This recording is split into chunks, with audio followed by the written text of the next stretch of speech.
نحمده ونستعينه ونستغفره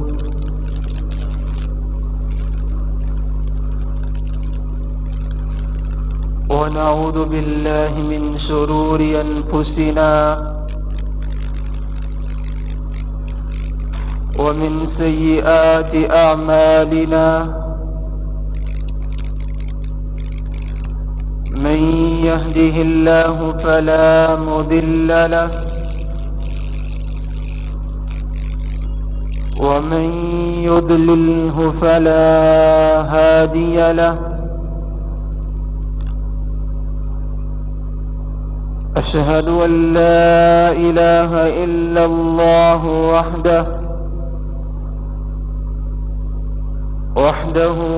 وحده لا شريك له وأشهد أن محمدا عبده ورسوله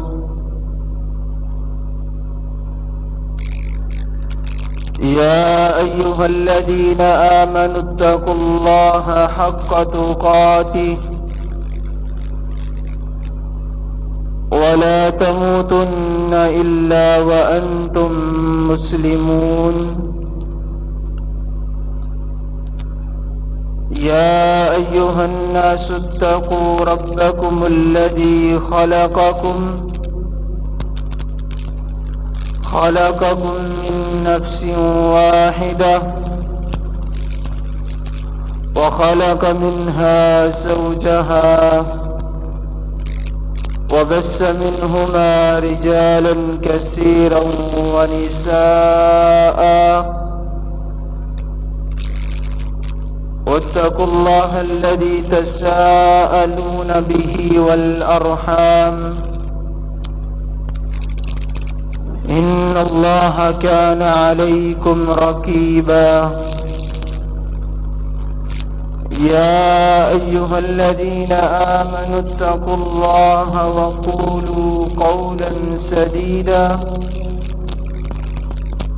يصلح لكم أعمالكم ويغفر لكم ذنوبكم ومن يطع الله ورسوله فقد فاز فوزا عظيما